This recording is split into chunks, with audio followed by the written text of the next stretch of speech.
Hi, it's Rob from roblandphoto.com with a little video review of the Asahi, I've probably said that wrong, Pentax Auto 110, which is an absolutely amazing, tiny little 110 format film, single lens reflex camera with interchangeable lenses. How amazing is that? I think this one came out in the 80s, kind of in response to the idea that the 110 film format, which is what you can see here, was going to be a big part of the future of photography. Manufacturers thought that the cartridge format, which meant there was no fiddling around with take-up spools or sprockets and the things that made loading 35mm film slightly difficult, and rewinding, that sort of thing, maybe that 110 would be better. Unfortunately though, 110 has died a death, and recently I think everybody's stopped making it now. You can still get it on eBay and car boot sales and thrift stores and stuff like that. For example, this is Konica 200 speed, 24 exposure, and it was best before 05, what does that say, 2006, so it's well out of date, but as you'll see by the photographs I'll put at the end of the video, it still works fine. Another tricky thing with 110 is finding processors who will process the film for you, because not many labs still do. You might have to send it off, but I've got a local lab in Southampton that still does 110, so that's where I got these photographs done. So the 110, look at it, it's a tiny little SLR. Let's get this lens off. Manual focus, auto exposure, auto wind. You have to wind it twice on this particular model, and then you take the picture. So quickly open it up. You can see where the film goes in the back. So as you're looking through there, let's see if we can just about see us move something that's got a bit of colour. You then focus. I'm probably too close. Can we just about see that come into focus? So I'm focusing with the lens. There we are. How amazing is that? So, you know, your 110 photographs can be perfectly framed. What I've got on the front of here is the 24mm 2.8 lens, but this is the magic bit, isn't it?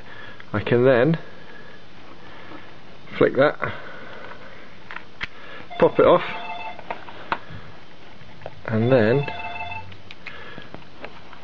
screw this back on. Now I'm just going to pause the video at the moment because the phone's ringing. And I'm back.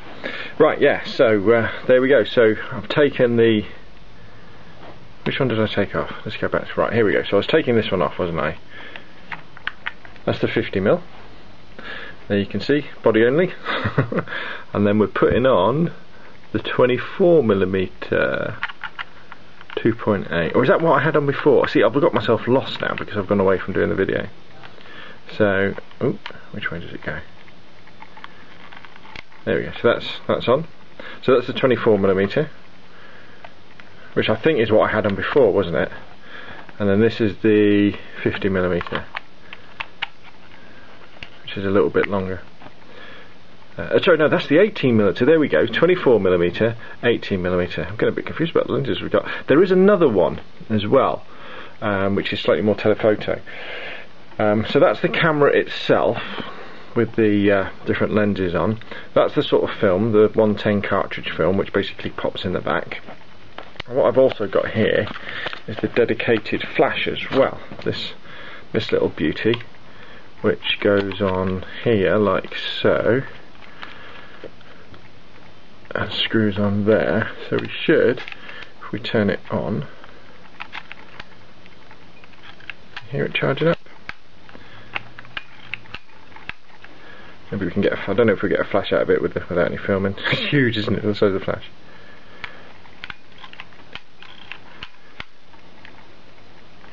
No, I don't think we won't get a flash because the winder won't. I've got no film in it, but basically that's the dedicated flash which gives you auto exposure. So it's a fully automatic exposure camera. You can't use exposure compensation or anything like that, but it's manual focus and manual wind on.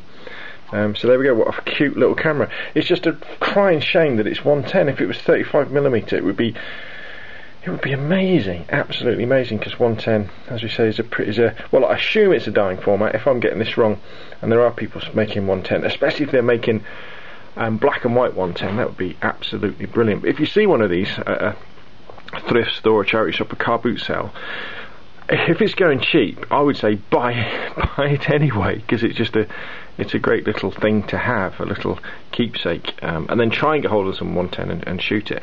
This particular setup here with the camera, the flash, and the other lens cost me £5 from a lady at a car boot sale, so that was good. And I got the film and a job lot of old film and other stuff from a thrift shop that's around the corner from us, and I think I paid about £10 for like 10 rolls of film and various little bits and bobs.